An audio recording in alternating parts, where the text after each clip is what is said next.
Program makan bergizi gratis atau MBG mulai dinikmati oleh sejumlah pelajar sekolah negeri di Oku Selatan.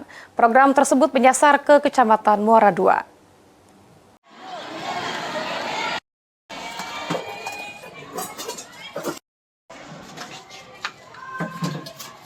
Program makan bergizi gratis atau MBG mulai diterima oleh sejumlah sekolah menengah pertama negeri maupun ibu hamil di Kecamatan Muara II. Pemberian menu makanan bergizi gratis ini menjadi bagian dari upaya pemerintah dalam mendukung tumbuh kembang anak sekolah.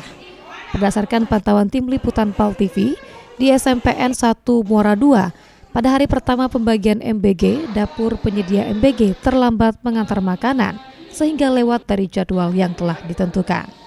Meski begitu, berdasarkan informasi yang dihimpun pada hari pertama program MBG di Kecamatan Muara II menyasar 5 titik yang terdiri dari SMPN 1 Muara II, MTSN 1, SMA 1 Muara II, SDN 5, dan Ibu Menyusui.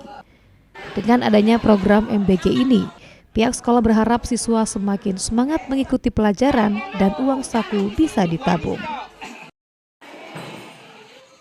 Alhamdulillah, terima kasih banyak kepada Pak Presiden atas program MBG-nya di UPT SMP Negeri 1 Muara II dengan menu yang sangat sehat dan cukup sempurna.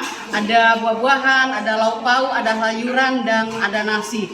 Jumlah siswa kami itu ada 896 siswa. Bu, rencananya sendiri ini dari hari ini sampai tanggal berapa ini, Bu? Ini kan perdana kan? Ya. Insya Allah kalau dari koordinasi dengan bagian catering pelaksana MBG ini kami akan menerima mulai dari hari Senin sampai dengan hari Jumat untuk seluruh siswa UPT SMP Negeri 1 Muara II.